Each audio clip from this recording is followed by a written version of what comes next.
جو انٹرنیٹ کی دنیا میں جو الہاد پہ کام کرتے ہیں وہ اس سے واقف ہیں، لیکن یہ اصطلاحات میں اگر آپ کو بتاؤں گا تو اور یہ فکر ہمارے ہاں پائی جاتی ہے، یعنی یہ جو ٹرم میں آپ کو بتانے جا رہا ہوں اس سے شاید یہ پہلی دفعہ میں آپ کو یہ آپ کے ذریعے سے جو ناظرین ہیں ان تک یہ بات پہنچے گی۔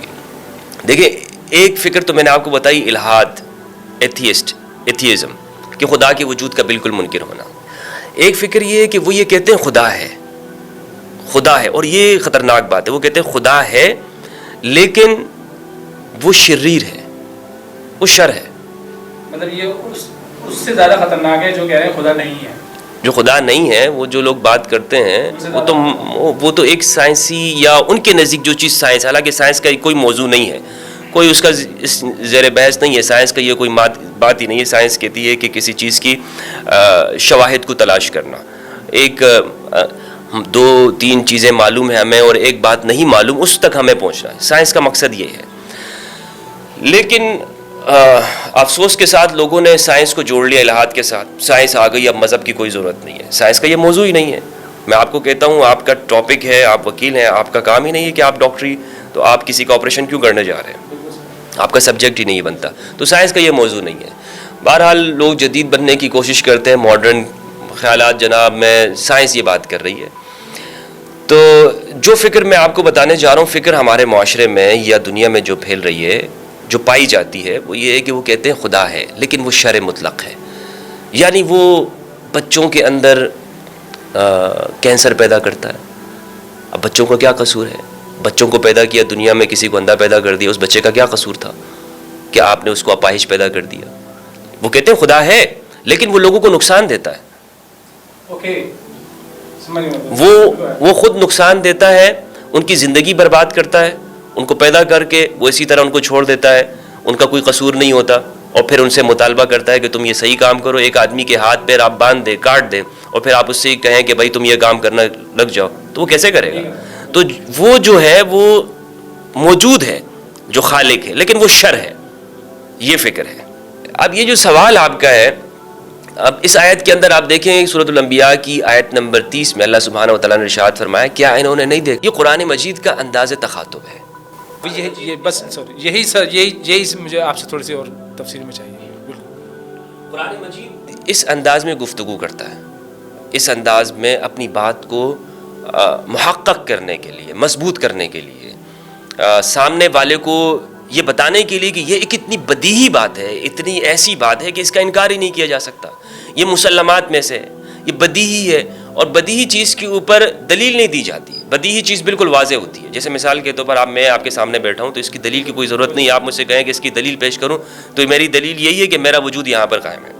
تو بدیہیات یہی ہوتی ہیں کہ جو مثال کے طور پر سورج موجود ہے، اس کی روشنی آ رہی ہے تو وہ ایک بدیہی ہے، ہمیں نظر آ رہی ہے۔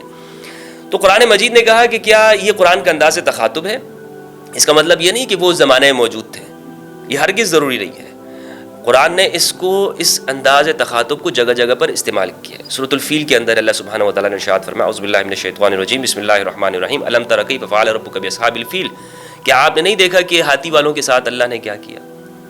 اور عام یعنی ہاتھی والے جو واقعہ ہے، جو ابرہا کا لشکر آیا تھا، وہ رسول اللہ صلی اللہ علیہ وآلہ وسلم کی ولادت سے کتنے سال پہلے ہوا ہے؟ 50 سال پہلے ہوا ہے، عام الفیل جس کو کہا جاتا ہے۔ تو اس وقت تو رسول اللہ موجود نہیں تھے، اس واقعے کے اندر تو موجود نہیں تھے، لیکن وہ اتنا متحقق تھا، اتنا وہ ہو چکا تھا، اور اتنی وہ بات تھی کہ اس سے کوئی انکار نہیں کر سکتا۔ تو کہا گیا کہ کیا آپ نے وہ نہیں دیکھا؟ یعنی وہ گویا کہ بالکل اس منزلت میں تھا کہ وہ گویا کہ آنکھوں دیکھا واقعہ ہو، اس وقت ایسا ہو رہا۔ مثال کے طور پر میں آپ سے یہ کہتا ہوں کہ بھائی یہ موبائل بالکل ٹھیک کام کر رہا ہے، بالکل ایسا کام کر رہا ہے کہ جو اس کے اندر فنکشن ہے وہ صحیح چل رہے ہیں، گویا کہ آپ جب یہ تیار ہو رہا تھا نا، تم وہاں پہ موجود تھے۔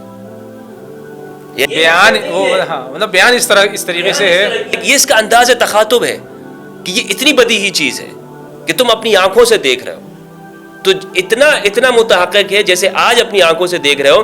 تو جب یہ کام واقع ہو رہا تھا اس وقت تم موجود تھے، حقیقت میں موجود نہیں تھے یہ لوگ۔ حقیقت میں یہ قرآن یہ نہیں کہنا چاہ رہا، حقیقت میں تم اس جگہ پہ تھے، تمہارے سامنے، تمہاری آنکھوں کے سامنے یہ سب کچھ کام ہوا ہے، لیکن چونکہ یہ اتنا متحقق ہے تو اس سے تم انکار نہیں کر سکتے۔ یعنی دنیا کا کوئی بھی کافر کیا وہ اس سے انکار کر سکتا ہے کہ زمین اپنی صلاحیت نہیں انکار کر سکتا۔ تو وہ اسی تناظر میں اللہ سبحانہ و تعالیٰ نے اس کو ارشاد فرمایا ہے۔ بہت خوب قبلہ، بہت خوب۔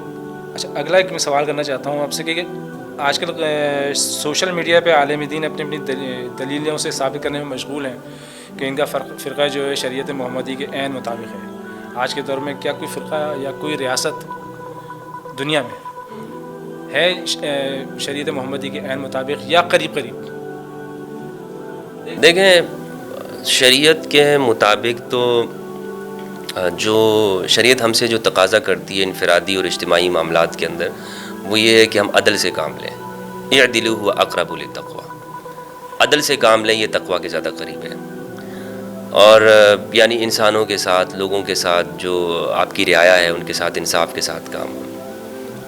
اور شریعت کس چیز کا نام ہے؟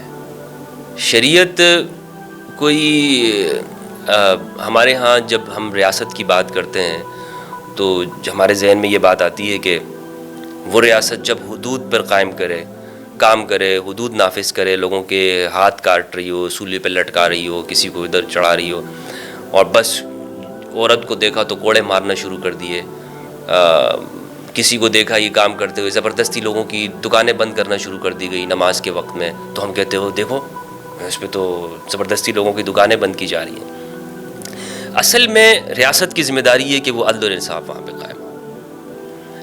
باقی شریعت جو نماز، روزہ، زکوٰۃ، یہ اللہ سبحانہ و تعالیٰ نے، یہ شریعت نے یہ انسان کی انفرادیت کے اوپر ڈالی ہوئی ہے کہ آپ اس کو کتنا کرتے ہیں، یہ زبردستی نہیں نافذ کی جاتی۔ نہیں تو مگر کوئی کرائٹیریا تو دیا ہوا ہے نا شریعت کا، کوئی عدل اور انصاف، اگر ہم صرف عدل انصاف پہ ہی شریعت ٹکی ہوئی ہے۔ یہ شریعت کا مطالبہ ہے کہ اپنی ریاست کے لیے اجتماعی طور پر عدل اور انصاف کا قیام ہو، اور لوگوں کی معاشی جو ضروریات ہے اس کو پورا کیا جائے، جو اس کے حقوق ہے، جو ان سے ٹیکس لیا جاتا ہے اس کو صحیح جگہ پہ استعمال کیا جائے، حکمران جواب دہ ہو، وہ جواب دیتا ہو لوگوں کو۔ باقی جو اس طرح کے معاملات ہیں، مثال کے طور پر شرعی جس کو ہم سمجھتے ہیں لوگوں کو زبردستی داڑھی رکھوانا، خواتین سے زبردستی پردہ رکھوانا، یہ لوگوں کے اوپر ہے کہ وہ اس کو خود کتنا اپناتے۔ ٹھیک، مطلب کسی کی مرضی ہے داڑھی رکھے، نہیں کر سکتا ہوں کہ یہ ریاست ہے، یہ 100% یہ شریعت کے اوپر چلنے والی ہے۔ تو پھر لب لباب ہم یہ سمجھ سکتے ہیں کہ کوئی نہیں ہے ایسی ریاست۔ امریکہ مسلم کنٹریز کے اندر آپ دیکھ لیں کہ وہاں پہ وہ یہ سمجھتے ہیں کہ حدود کا قیام آپ کرتے ہیں، حدود کا نفاذ ہو جائے، حالانکہ حدود یہ صرف ایک پہلو ہے۔ اگر حدود کو نافذ کیے بغیر امن و امان قائم ہو سکتا ہے تو اس کو اختیار کرنے کی، حدود کو اختیار کرنے کی تو ضرورت نہیں ہے۔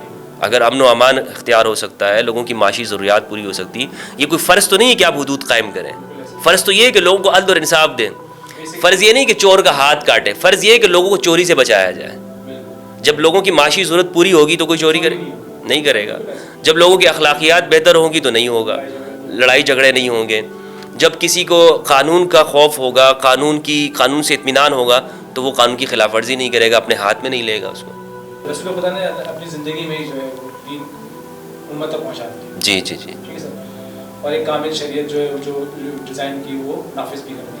اب قسم سوال یہ ہے کہ کوئی اگر اس شریعت میں چھیڑ چھاڑ کرتا ہے، اس شریعت میں کوئی رد و بدل کرتا ہے، تو اللہ اور اللہ کا رسول اس بارے میں کیا حکم جاری کرتے ہیں؟ شریعت کے ساتھ چھیڑ چھاڑ کرنا یہ بدعت ہے دین کے اندر۔ اچھا ایک چیز اور اور تو میں نے کہا جو کرتا ہے اس کے ان کے لیے کیا حکم ہے، اور اگر مینشن کریں کس نے کیا اور کیا انجام ہوا، تھوڑا سا اس کو ڈیفائن کریں۔ شریعت کے ساتھ چھیڑ چھاڑ تو اب یہ دیکھا جا سکتا ہے نا کہ کس درجے کا واقعہ ہے، وہ اس واقعے کی نوعیت کتنی ہے، کتنا حساس معاملہ ہے۔ مثلاً اگر ایک شخص ہے وہ یہ کہتا ہے کہ نماز ختم، اب یہ بہت بڑا واقعہ ہے، بالکل ایسے ہی ہے، تو یہ تو کفر تک جانے والا ہے۔ یہ کہتا ہے کہ جناب شریعت کہتی ہے کہ آپ زکوٰۃ دو، 2.5% اپنے مال میں سے ادا کرو، میں اس کو نہیں مانتا ہوں، تو یہ ایک بہت بڑا واقعہ ہے۔ اب اسی طرح ایک چیز یہ ہے کہ جیسے ہمارے ہاں لوگوں نے داڑھی رکھنے کو بھی، اتنی بڑی بڑی داڑھی رکھنے کو بھی شریعت قرار دیا ہوا ہے کہ آپ نے اگر ایک مشت سے کم داڑھی آپ کی ہوگی تو آپ فاسق اور فاجر کہلائے جاتے ہیں، آپ کے پیچھے نماز پڑھنا جائز نہیں ہے، اس کو شریعت کا مسئلہ بنا دیا ہے۔ تو اگر کوئی کہتا ہے کہ بھائی میں اس چیز کو نہیں مانتا ہوں، تو کیا اس کے اوپر بھی کفر کا فتویٰ لگایا جائے گا؟ یا مثال کے طور پر حجاب کا اختلاف ہے، خود مسلمانوں کے درمیان میں، فقہاء کے درمیان میں اختلاف ہے، کیا ہاتھ اور چہرہ یہ اس کو سطر میں آتا ہے یا نہیں آتا؟ کیا اس کی مقدار کیا ہے. تو اب بہت سارے مسلم ممالک ایسے ہیں کہ جہاں پر خواتین کو آزادی، خود ہمارے پاکستان میں آپ دیکھ لیں، مسلم کنٹریز ہیں وہاں پر خواتین حجاب اس طرح نہیں کرتی جو ایک ہمارے ہاں مذہبی طبقات اس کو بیان کرتے ہیں. تو کیا ہم اس کو بھی یہ کہیں گے کہ دیکھیں ہمارے پاکستان میں تو یہ نہیں ہوتا، تو لہٰذا یہ شریعت کی خلاف ورزی کر رہے ہیں، یہ حکمران کفار ہو گئے ہیں، یہ دائرہ اسلام سے نکل گئے ہیں، ان کے خلاف جہاد واجب ہو گیا ہے. جو ایک متشددانہ ذہنیت جو اس کا پرچار کرتی ہے وہ یہی کہتی ہے نا کہ اس ملک کے اندر حدود کا نفاذ نہیں ہے، اس ملک کے اندر خواتین اسی طرح گھوم پھر رہی ہوتی ہیں، بے پردہ ہوتی ہیں، لہٰذا یہ کفریہ ملک ہو گیا، ان کے خلاف جہاد کرو. اچھا چل کفریہ ملک نہیں آپ کی بات، مگر یہ شریعت سے تھوڑا اختلاف ہے نا، کیونکہ شرع اگر یہ کہہ رہی ہے کہ یہ پردہ ہے اور اگر ہم اس پردے کو فالو نہیں کر رہے ہیں تو اٹ مینس کہ ہم شرع کے خلاف ہیں. اب اس میں اختلاف ہے نا ہمارے فقہا کا. آپ خود مصر کو دیکھ لیں، وہاں کے علماء کیا کہتے ہیں، انہوں نے داڑھی کے بارے میں ان کے کیا موجود ہیں. کیا آپ نے عرب کے علماء دیکھیں وہ داڑھی نہیں رکھ رہے ہوتے ہیں؟ آپ وہاں ان ممالک کے اندر دیکھ لیں. ہمارے ہاں جو برقع اور حجاب سمجھا جاتا ہے وہ یہ ہے کہ بالکل کور ہو جائے، ان کے ہاں اس چیز کو نہیں سمجھا جاتا. ان کے ہاں چہرے کا اور ہاتھ کا پردہ اس کے اندر شامل نہیں ہے، خود امام ابو حنیفہ کے نزدیک نہیں ہے. تو یہ اختلافی چیزیں ہیں.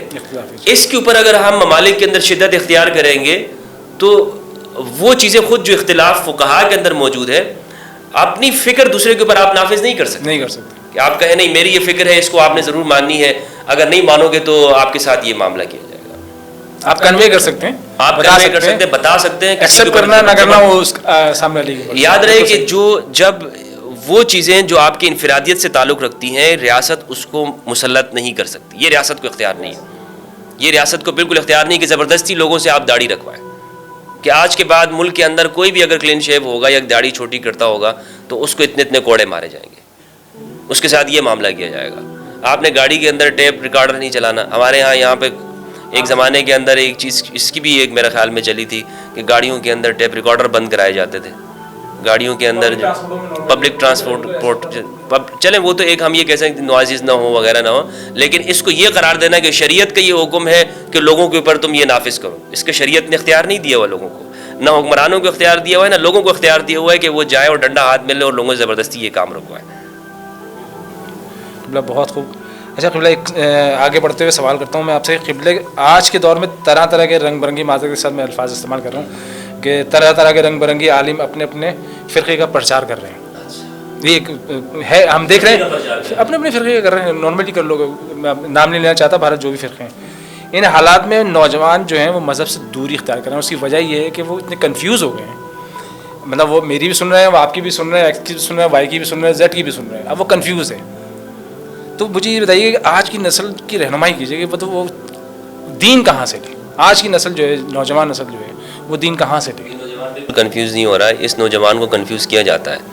یہ نوجوان اپنی زندگی کے اختیارات استعمال کرتا ہے، زندگی کے اندر اپنی عقل کو استعمال کرتا ہے. دین کا معاملہ آتا ہے تو پھر کہتا ہے کہ میں کنفیوز ہو رہا ہوں. گراؤنڈ ریئلٹیز میں آپ کو بتاتا ہوں کتنے ڈرامے یہ نوجوان دیکھتا ہے دن کے اندر، اور ایک ڈرامے کے بعد دوسرے کا انتظار ہوتا ہے. کتنی فلمیں دیکھ لیتا ہے یہ نوجوان، کتنے یہ ریلز دن میں دیکھ لیتا ہے، کتنے اکاؤنٹ سوشل میڈیا کے یہ چلا لیتا ہے، کتنے یہ ٹک ٹاک کی ویڈیوز یہ دیکھتا ہے فنکاروں کو، اداکاروں کو. اس سے آئیڈیل تو پوچھیں نا آپ، تمہارے آئیڈیل کون ہیں، تو یہ آپ کو کہے گا شاہ رخ خان، عامر خان، سلمان خان، یہ نام اس کو یاد ہوں گے.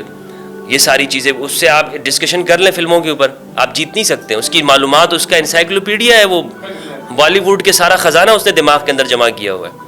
دنیا بھر کے آپ ان سے، یعنی آج کل بچوں سے آپ بات کریں گے تو بچے آپ کو بتائیں گے کہ گاڑیوں کی کتنی کون سی قسمیں، گاڑی یہ اس کے اندر اس کا کتنے پاور جو ہے نا وہ سی سی انجن لگا ہوا ہے، یہ گاڑی کتنی ہے، اس کی اسپیڈ کتنی ہے، یہ کلومیٹر کے حساب سے کیا چلتی ہے، وہ آپ کو بتا رہا ہوگا.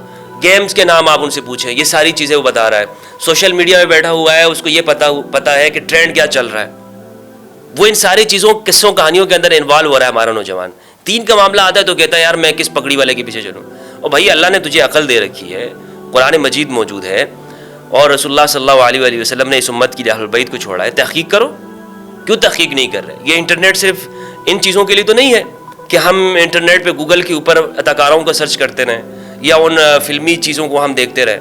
تو نوجوان دین کے حوالے سے میں معذرت کے ساتھ، یہ ہمارے نوجوانوں کا بھی قصور ہے. نوجوان ہمارے اتنا معصوم نہیں ہے اتنا کہ وہ بالکل ہم یہ کہیں کہ اس کا کوئی قصور ہی نہیں ہے. اس نوجوان کو دین کی جو فکر ہے یہ ضرور موجود ہے. وہ یہ چاہتا ہے حقیقت کے ساتھ. ہمارا نوجوان آج وہ دینی چیزیں بھی بہت دیکھ رہا ہے, وہ دین کی طرف بھی آ رہا ہے, وہ بالکل اس حوالے سے کانشیس ہے, وہ آ رہا ہے, لیکن وہ اس کا حق نہیں ادا کر رہا. حق ادا کرنا کیا ہوتا ہے؟ حق ادا کرنا یہ ہے کہ مثال کے طور پر ایک مسئلہ اگر ایک مولوی صاحب کو اس کو بتا دیا, مثال کے طور پر شیعہ کافر ہے, کسی نے اس کو بتایا, آگے یہاں پہ یہ نہیں سوچتا کہ میں کیوں سوال نہیں کر رہا, کیوں کافر ہے, کیوں کافر ہے, تحقیق نہیں کر رہا, یہاں پر آگے رک جاتا ہے. ہاں جو نوجوان تحقیق کرتے ہیں تو وہ اس چیز سے نکل جاتے ہیں, وہ ان باتوں سے نکل جاتے ہیں. تو جہاں تک کنفیوژن کی بات ہے وہ ہمارا مذہبی طبقہ شروع سے کرتا آ رہا ہے. ایسا نہیں کہ ہمارا مذہبی طبقہ بھی کنفیوز نہیں کرتا, یہ بھی کنفیوز کرتا ہے, اور یہ کوئی بھی فرقے والا ہو یہ کرتے ہیں. مثال کے طور پہ یہ آپ کو چھوٹی چھوٹی باتوں کے اوپر الجھتے ہوئے نظر آئیں گے, چھوٹے چھوٹے مسائل کے اوپر یہ باریکیاں نکالتے ہوئے, حضرت جی اس کے اندر تو اگر یہ ادھر سے خون نکل گیا تو کیا ہوگا, حضرت والا شلوار جو ہے وہ ٹخنوں سے کتنی مقدار میں اوپر نیچے ہونی چاہیے, اس کا سائز کیا ہونا چاہیے, اور ٹوپی کون سی لگانی ہے, پگڑی کون سی لگانی ہے. ابھی رمضان مبارک کے اندر, رمضان مبارک میں آپ دیکھیں کہ مولویوں نے اس امت کو کدھر پھنسایا ہوا تھا. رمضان کی گھڑیوں میں اگر ڈراموں میں طلاق ہو جاتی ہے تو کیا ہو, ڈراموں میں ہوگا کہ نہیں ہوگا, وہ اگر کوئی دے دے, اور بھائی ڈرامہ کون سا جائز ہے؟ ڈراموں میں ہونے والی شادیوں کو بھی کسی مولوی صاحب نے کہا تھا کہ ہو گئی شادی, اگر ڈرامے میں شادی ہو گئی تو ہو گئی شادی, طلاق بھی ہو گئی, سارے معاملات ہو گئے. تو ان مولویوں سے کوئی یہ تو پوچھے, تم تو ابھی تک کہہ رہے تھے کہ ڈرامے حرام ہے. میرے نزدیک ڈرامے حرام نہیں ہے. میرے نزدیک جتنے بھی جو آرٹس ہیں اللہ سبحانہ و تعالیٰ نے یہ انسان کی تخلیق دی ہے, اس کا استعمال ہے. نہ ڈرامے حرام ہے نہ فلمیں حرام ہیں, لیکن وہ جو دائرہ اخلاق کے اندر ہو اس کا بھی ایک کرائٹیریا ہے. ایسا نہیں کہ ہر طرح کی جو ہے نا وہ لمیٹیشن ہے. مطلب جو تاریخ پر مبنی جو موویز ہیں, جیسے مختار کے اوپر بنایا گیا ہے, ایران نے بنایا ہے, اور اسی طرح مختلف تاریخی فلمیں بنائی گئی ہیں, اس طرح کی میں چیز, جیسے ارطغرل الغازی وغیرہ ہے چیزیں. تو کہنے کا مقصد یہ برادر عزیز کہ ہمارا جو نوجوان ہے نا وہ دین کہاں سے لے, وہ اس کو ایک پلیٹ فارم بتا دیں کہ اس نے دین یہاں سے لینا ہے. میں پہلے یہ مذہبی طبقے کا میں آپ کو حقیقت بتا دوں نا, یہ مولویوں کی یہ جو مذہبی طبقہ ہے یہ الجھا کے رکھتا ہے. اس کا کام ہی ہے, اس کی ڈیوٹی ہے. یہ کیسے الجھاتا ہے, کیوں الجھاتا ہے؟ اس لیے کہ اصل چیز سے پردہ ہٹ ہے نا. اصل تو اول تو ان کو معلوم نہیں ہے, جن کو معلوم ہے تو وہ ان کو کہتے ہی ہیں کہ اس طرح سے آپ, یہ والی بات زیادہ سوٹ کرتی ہے کہ ان کو معلوم ہی نہیں ہے. اچھا کیا ہے, اس طرح کے مسائل ٹی وی پہ ڈسکس ہو رہے ہوتے ہیں. آپ مجھے بتائیں کبھی اس ٹی وی کے اوپر یہ ڈسکس ہوا ہے کہ ہم نے دین کہاں سے لینا ہے؟ یہ ڈسکس ہوا ہے کہ اہل البیت کون ہے؟ یہ ڈسکس ہوا ہے کہ اہل البیت علیہ السلام کی تعلیمات کیا ہیں؟ یہ ڈسکس ہوا ہے کہ رسول نے اس امت کے لیے کیا چھوڑا ہے؟ یہ ڈسکس ہوا ہے کہ غدیر خم کیا تھا, غدیر خم کے کیا تقاضے ہیں, رسول اللہ نے علی کو ولی کیوں کہا, مولا کے کیا معنی ہے؟ یہ ڈسکس نہیں ہو رہا ہوتا. یہ ان کے لیے کوئی موضوع اور ٹاپک ہی نہیں ہوتا. اگر ہوتا بھی ہے تو اس میں بھی پھر قوارہ نقطہ نگاہوں سے اس کو جو ہے نا ادھر ادھر کر دیتے. مذہبی طبقے کی ذمہ داری یہ تھی کہ رسول اللہ کی وصیت کو آگے اسی طرح پہنچاتے ہیں. میں سوری بات کر رہا ہوں, مگر یہاں تو بہت سارے ہمارے فرقے ایسے ہیں جو مانتے ہی نہیں کہ وصیت کی ہے. تو کیا کریں, آپ کہہ رہے ہیں وصیت پہنچا دیں, وہاں تو کہہ رہے ہیں ہم کوئی وصیت ہی نہیں کی. چلیں اتنا تو پہنچا سکتے ہیں نا کہ غدیر خم کیا ہے, یہ تو سب نے لکھا ہے نا. وصیت کو اسے نہ مانے, لیکن اتنا تو کہہ سکتے ہیں نا کہ رسول اللہ نے اس امت کے لیے یہ ارشاد فرمایا ہے کہ میں تم میں 2 چیزیں چھوڑ کے جا رہا ہوں, قرآن اور اہل بیت ہیں. اور یہ گارنٹی صحابہ کو دی ہے کہ صحابہ کو یہ گارنٹی دی ہے کہ تم کبھی گمراہ نہیں ہوگے. یعنی جن کو گارنٹی دی جا رہی ہے وہ خود گارنٹی تو نہیں بن سکتے. جن کو یہ کہا گیا ہے کہ میں آپ کو یہ گارنٹی دیتا ہوں کہ آپ گمراہ نہیں ہوگے, رستے سے نہیں بھٹکیں گے, تو اس کا مطلب یہ ہے کہ خود ان کو یہ حکم ہوا کہ وہ کسی اور کے پیچھے چلیں. ان کو یہ کہا گیا کہ آپ نے کسی اور کی پیروی کرنی, کسی اور کی اتباع کرنی. وہ کون ہے؟ اہل البیت علیہ السلام ہے. تو اہل البیت وہ صحیح مقام ہے کہ جہاں سے دین لینا ہے, وہ صحیح جگہ ہے. اس لیے کہ دیکھیں یہ امت مختلف فرقوں کے اندر بٹ گئی, اور نوجوان جہاں تک آپ نے سوال کی کنفیوژن کا شکار ہیں. تو اس کے کنفیوژن سے نکلنے کا حل کیا ہے؟ کیا حل ہے؟ واحد حل یہ ہے کہ جو رسول نے حل دیا ہے. واحد حل وہ یہ ہے کہ اگر میں اپنے لفظوں میں بتاؤں گا تو کوئی کہے گا کہ بھائی مجھے اس لفظوں کے اوپر اعتبار نہیں ہے نا.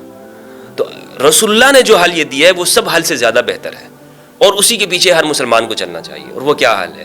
غدیر خم میں ارشاد فرمایا, اپنی زندگی کے آخری ایام میں فرمایا, شروع کے ایام میں فرمایا, میں تم میں 2 چیزیں چھوڑ کے جا رہا ہوں, تم کبھی گمراہ ہو, قرآن اور اہل بیت. یہ حل وہ ہے کہ جو جس طرف امت کو آنا تھا ان سے دین لینا تھا, لیکن یہ امت بنی اسرائیل کے رستے پہ چلی.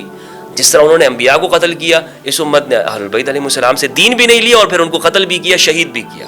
وہ در بدر ایک علاقوں سے گئے دوسرے علاقوں میں پھیلے اور اپنی جانیں بچاتے رہے. کیوں جانیں بچاتے رہے؟ ان کی اتباع کا حکم تھا, لیکن اتباع کے بجائے ان کے ساتھ کیا کیا کہ ظلم روا رکھا گیا.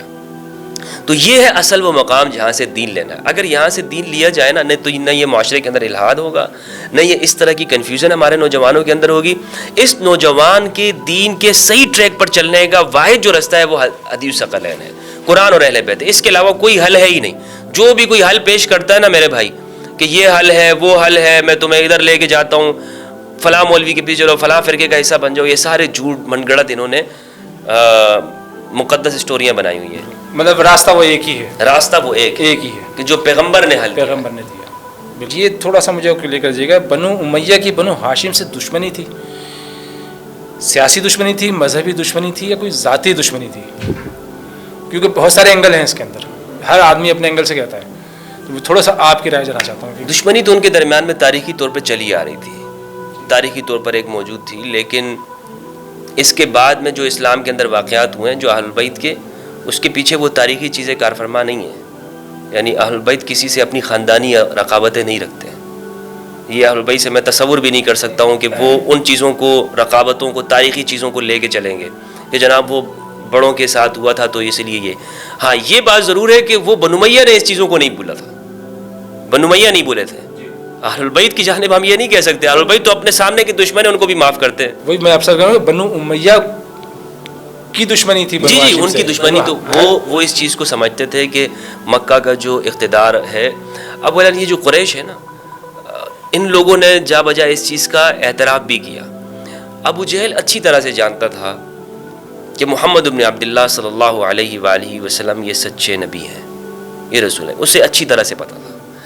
لیکن وہ یہ کہہ رہا تھا کہ یا بنو امیہ کے جو لوگ تھے اس زمانے کے اندر قریش کے, کہ مکہ کی سیادت تو ان کو مل ہی گئی, اب یہ نبوت بھی ان کے گھر میں آ جائے, نبوت بھی بنو ہاشم کے اندر آئے, تو اسے وہ قبول نہیں کر سکتے تھے.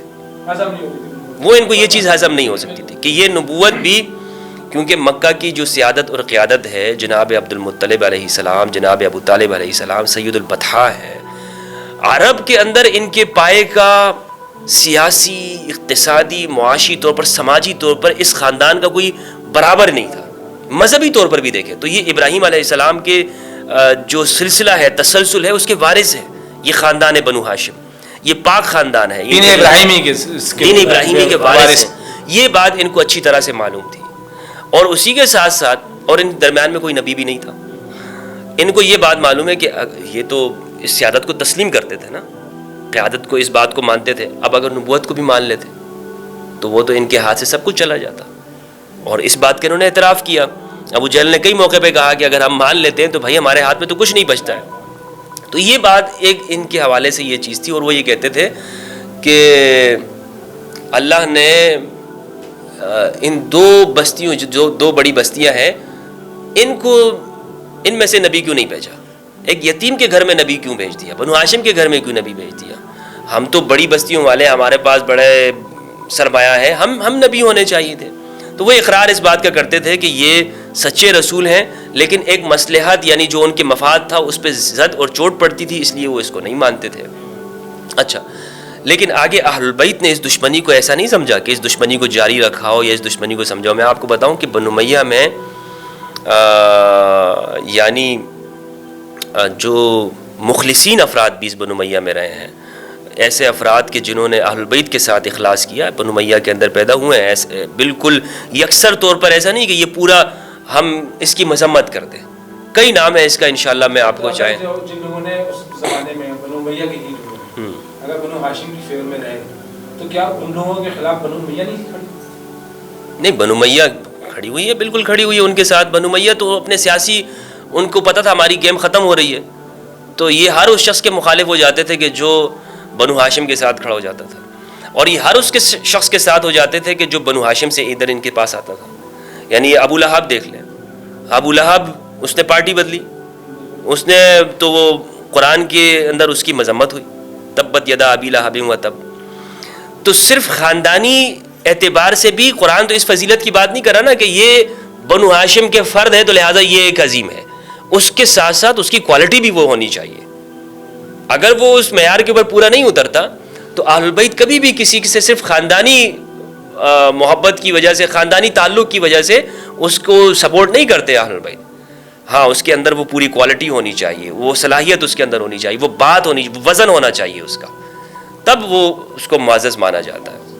قول رسول اللہ کہ حسن و حسین جنت کے سردار ہیں، پھر ایسا کیا ہوا کہ جنت کے طلبگاروں نے جنت کے سرداروں کو انتہائی اذیت کے ساتھ شہید کر دیا؟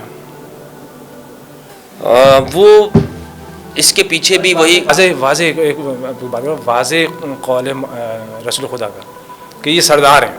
یہ ایک مسمم بات ہو گئی، ایک لاک ہو گئی، آپ اس کو آپ آگے پیچھے نہیں کر سکتے. یہ جن لوگوں نے کیا نا، امویہ خاندان کے لوگ تھے، امویوں کا رسول کی زندگی کے اوپر اس طرح ایمان ہی نہیں تھا. یزید کو دیکھ لیں، یزید اور جو لوگ اس کے اندر اس عمل میں ملوث رہے ہیں، عبید اللہ بن زیاد، عمر بن سعد بن ابی وقاص، عمر بن سعد جو ہے، ان کی زندگی آپ دیکھیں، ایک رے کی ریاست کی لالچ کے اندر اس نے یہ کام کیا. تو اس کا کوئی ایمان ہوگا جس نے چند کوڑیوں کی خاطر، وہ بھی اس کو نہیں ملی. امام حسین زبان سے مسلمان تھے نا، پھر منافق ہو گئے. زبان پھر ہم اس کو مسلمان نہ کہیں، منافق کہہ دیتے. پھر نہیں، اپنے آپ کو مسلمان کہتے تھے. وہ اپنے آپ کو مسلمان کہتے تھے. جی وہ اپنے آپ کو، وہ تو ان کا کردار ان کا منافقوں والا تھا. کردار منافقوں والا، کفار سے بھی بدتر، جانوروں سے بھی بدتر ان کا کردار رہا. اہل البیت کو اس امت کے لیے یہ سب سے بڑی آزمائش ہے، سب سے بڑی آزمائش ہے. اللہ نے ان کے لیے، اس امت کے لیے کس طرح آزمائش ہے؟ پیغمبر اپنے زمانے میں اللہ کی حجت ہے، اللہ کی حجت ہے، اس میں کوئی شک تو نہیں ہے نا. اسی طرح اہل البیت اپنے دور میں اللہ کی حجت ہے. یعنی جو ہدایت پیغمبر سے مل رہی ہے وہی ہدایت اہل البیت سے ملے گی. یہ بنص رسول یہ بات ثابت ہے. رسول اللہ صلی اللہ علیہ وآلہ وسلم نے یہ ارشاد فرمایا کہ میرے بعد دین تم نے یہاں سے لینا ہے. یہ امت اس کے اندر فیل ناکام ہوئی. کیسے ناکام ہوئی؟ ہمارے اہل سنت خود ہی کہتے ہیں کہ حضور نے یہ جو فرمایا نا حدیث ثقلین میں، اذکرکم اللہ فی اہل بیتی، اذکرکم اللہ فی اہل بیتی، تو اس میں اتباع کا حکم نہیں ہے. اس میں یہ ہے کہ حضور کو پتہ تھا میرے بعد یہ امت ظلم کرنے والی ہے، تو ان کو بتایا کہ میرے اہل بیت سے محبت رکھنا، ان کو نقصان نہیں پہنچانا. تو اب جب نقصان پہنچا دیا، اس امت کے لوگوں نے نقصان پہنچایا نا، باہر سے تو لوگ نہیں آئے تھے، تو کیا انہوں نے اس آزمائش میں پورے اترے؟ بالکل پورے نہیں اترے. آزمائش کیا تھی کہ نبی کے اہل بیت کی اتباع کرتے، ان کو سچا قائد اور جانثار ان کو مان کے، سچا قائد مان کے ان کے پیچھے چلتے، لیکن بجائے ان کو قائد ماننے کے ان کو شہید کیا، تو ناکام ہوئی. اور کربلا کا، یہ کربلا نہیں بلکہ صفین کو بھی اگر ہم دیکھیں، صرف کربلا نہیں، صفین میں بھی جو لوگ نکلے ہیں امام علی علیہ السلام کے خلاف، رسول اللہ صلی اللہ علیہ وآلہ وسلم نے، صحیح بخاری کی روایت ہے، 447 نمبر کی روایت ہے، حضور نے فرمایا کہ یہ باغی گروہ ہوگا. عمار تقتلک الفئۃ الباغیہ یدعوہم الی الجنۃ ویدعونہ الی النار. عمار کو باغی گروہ قتل کرے گا. عمار ان کو جنت کی جانب بلائیں گے، وہ عمار کو جہنم کی طرف، آگ کی جانب بلانے والے لوگ ہوں گے. تو یہ صفین میں بھی ناکام ہوئی. اور اس سے آگے آپ چلیں، آج جو ہمارے ہاں یہ جو مذہبی طبقہ یہ جو تعویلات کرتا ہے، مولا کے 50 معنی ہیں، من کنت مولا میں، اس میں تو حضور نے مولا سے مراد آقا نہیں ہے، اس میں تو یہ ہے کہ دوست ہے، اس میں تو مراد فلاں ہے. مولا کے 40 معنی آتے ہیں لغت کے اندر، اس کے 50. ڈکشنری کھول کے بیٹھ جاؤ اور وہ پھر شروع ہو جاتا ہے. دیکھو اگر یہ علی کو مولا کہا تو یہ تو زید بن ثابت زید بن حارثہ سے بھی کہا انت سیدنا و مولانا، تم ہمارے سردار اور ہمارے مولا ہو. تو یہ تو فلاں صحابی سے بھی کہا گیا ہے، یہ تو دوسری موقع پہ بھی کہا گیا. تو یہ جو ہیلے بہانے یہ سارے کیے جاتے ہیں، یہ اہل بیت کے معاملے میں ہوتے ہیں، کیونکہ اہل بیت کے مد مقابل جن لوگوں کو لایا گیا ہے اس کے ساتھ پوری ایک فکر بھی آئی ہے، وہ قریشی فکر. یعنی رسول کے اس دنیا سے جانے کے بعد جو خاص طور پر بنو امیہ کے جو حکمران ہیں انہوں نے ان کا یہ پورا ایک الٹرنیٹو ریلیجن انہوں نے پیش کیا ہے، متبادل دین. نیا دین یہ اس زمانے میں نیا متبادل ہاں دین ہو گیا. مثال کے طور پر آپ وہ ایک ایسے یعنی ایک طاقت ہے نا یہ جو انہوں نے الٹرنیٹو طور پہ پیش کیا ہے کہ امام حسین جو کہ حجت خدا ہے. آپ نے سوال کیا نا جنتی نوجوانوں کے سردار ہیں، کیا امام حسن کو زہر نہیں دیا گیا؟ امام حسن کے ران میں خنجر نہیں مارا گیا زہر سے بھگویا ہوا؟ اور ان سے بڑھ کر امام علی علیہ السلام این نماز کی حالت میں ان کے شہید کیا گیا. تو کتنے بڑی بدبختی ہو سکتی ہے. تو کربلا کا واقعہ تو ہے لیکن ایک واقعہ تو امام علی علیہ السلام کے ساتھ بھی ہوا ہے. اور پھر اس کے ساتھ ہم جو آج تک یہ کرتے آ رہے ہیں یعنی ان کے دشمنوں تک سے روایتیں لیتے ہیں. اور پھر ہمارے لوگوں کے دلوں میں اتنی سختی پائی جاتی ہے. آپ دیکھیں جب محرم کے دن آ جائیں گے تو محرم کے دن آئیں گے تو کیا بحث ہوگی حضرت اس دن میں کالا کپڑا نہیں پہننا چاہیے، سبیلے کیوں لگا رہے ہیں، یہ جو لوگ یہ کرتے ہیں یہ بدعت ہے، ماتم کیوں کر رہے ہیں، فلاں کام کیوں کر رہے ہیں. ان کو تو ہونا چاہیے. اچھا مجھے بتائیں آنسو بہانا بھی بدعت ہے؟ آنسو بہانا تو بدعت نہیں ہے نا. کم از کم آنسو بہانے کے لیے تو بیٹھ جاؤ. آنسو کیوں نہیں بہاتے؟ یعنی اپنا کوئی مر جاتا ہے تو آنسو بہاتے ہیں، داڑھے مار مار کے رو رہے ہوتے ہیں، انہوں نے ہمیں یتیم کر دیا. تو اہل البیت کا غم تو کچھ ہونا چاہیے، آنسو بہا لو صرف. چلے ہم مان لیتے ہیں کہ تعزیہ کرنا بدعت ہے، ہم مان لیتے ہیں کہ فلاں کام بدعت ہے، ماتم کر، مگر ایک یہ حقیقت تو ہے کہ شہادت ہے. یہ ایک حقیقت ہے. تو اس کے اوپر آنسو بہانا، چلو تم کہو گے بھائی ہم سوگ نہیں کر رہے، غم تو ہو سکتا ہے نا آپ کو. اس کا تعلق تو دل سے، فطرت سے. اس کا مطلب تمہاری فطرت ہی مر چکی ہے. تو فتوے جو لگا رہے ہو نا، فتوے جس طرح سے تم یہ دوسروں کے اوپر ان دنوں کے اندر لگاتے ہیں، تو اس کی وجہ کیا ہے؟ اس کی وجہ یہی ہے کہ اہل بیت سے بالکل تعلق نہیں ہے. مقصد یہ ہو گیا کہ جو رسول سے مخلص نہیں تو وہ رسول کی آل سے بھی مخلص نہیں. وہ میں نے جو الٹرنیٹو ریلیجن کی بات کی نا، وہ اموی فکر چلی آ رہی ہے اور اس نے ہر چیز کے اندر دخل اندازی کی ہے. یہ ہمارے ایک بہت بڑے مورخ تھے شبلی نعمانی، انہوں نے ایک بات لکھی، ان کی کتاب ہے الکلام اور علم الکلام. اس میں یہ بات لکھتے ہیں کہ یہ شروع کے جو فرقے ہیں نا جس کے بارے میں آپ نے بات کی، ابھی میں چاہتا تو اس کے اوپر میں گھنٹہ اس پہ بات کر سکتا ہوں کہ یہ ہمارے ہاں فرقے شروع کیسے ہوئے، اس کے کیا سیاسی مقاصد تھے، کیا اسباب تھے، کیا وجوہات تھی اس کی. مختصر میں یہ بتاتا چلوں کہ یہ انہوں نے یہ بات لکھی ہے کہ اس زمانے میں یہ جابر بادشاہ تھے نا، جابر آسان سمجھیے، جابر بادشاہ ایسے ہی نہیں انہوں نے حکومتیں کی ہیں، انہوں نے باقاعدہ مذہب پیش کیا ہے، فرقے بنائے ہیں. جیسے آج کے دور میں ہوتا ہے ریاستیں مختلف تنظیموں کو کھڑا کرتی ہیں، سیاسی تنظیم، ٹھیک ہے. وہ آپ دیکھتے ہیں کہ کسی زمانے میں پتہ نہیں کوئی مناسبت نہ ہو جائے، ایک تحریک بہت عروج پر ہوتی ہے اور ایک تھوڑا سا وقت گزرتا ہے ہم دیکھتے ہیں وہ بالکل ڈاؤن ہو جاتی ہے، زوال میں آ جاتی ہے. لوگ حیران ہوتے ہیں یار یہ کیا ہو گیا. مطلب ریاست اس کو لائک اور ڈس لائک کر رہی ہے. ہاں وہ یہ ہوتا ہے، یہ ہر زمانے کے اندر کیونکہ مذہب سیاست کے ساتھ جڑتا رہا ہے. اس کی تھوڑی سی ٹیکنیکل قسم کی ہسٹری جو ہے نا وہ یہی ہے. یا استعمال ہوتا رہا، یہ کہہ سکتے ہیں کہ سیاست کو، مذہب کو استعمال کیا گیا سیاست. تو اس زمانے میں انہوں نے کیا کیا، فرقے بنائے اہل بیت کے سے لوگوں کو دور کرنے کے لیے. ایسے فقہا کو سپورٹ کیا گیا تاکہ ان میں ان کو مد مقابل کیا جائے اہل بیت کے، ٹھیک ہے، سامنے کھڑا کرنے کے لیے. اوزائی ہیں شام کے بہت بڑے عالم ہیں، امام اہل الشام ان کو کہا جاتا ہے. اوزائی کے بارے میں سیر اعلام النبلاء میں ذہبی رحمہ اللہ نے یہ بات لکھی ہے کہ وہ یہ بات کرتے ہیں کہ ہم سے باقاعدہ قسمیں لی جاتی تھی، لکھوایا جاتا تھا کہ تم علی کے اوپر گواہی دو کہ وہ منافق ہیں. علی کے اوپر، نعوذ باللہ علیہ باللہ، ورنہ تم پہ تمہاری بیگم طلاق ہے، تمہارے جو خادمین ہیں یہ سارے آزاد ہو جائیں گے، اور تم نے جو ہم سے بیعت جو کر رہے ہو یہ ٹوٹ جائے گی. پھر اس کی سزا یہی ہے کہ پھر تمہاری تو گردنیں ماری جائیں گی نا. تو وہ اس چیز کو وہ لوگ کرتے تھے. اتنے بڑے بڑے علماء اس چیز کے اندر ملوث رہے. تو تو ایسے دور میں کیا ہم یہ نہیں کہہ سکتے امام حسین علیہ السلام کو شہید کیا گیا؟ امت کہاں بھٹک گئی؟ تو شبلی نعمانی کا میں بتا رہا تھا حضرت کہ شبلی نعمانی نے لکھا ہے کہ اس زمانے میں ایک فرقہ پیدا ہوا جبریہ کے نام سے. جبریہ کی آپ ہسٹری پڑھیں.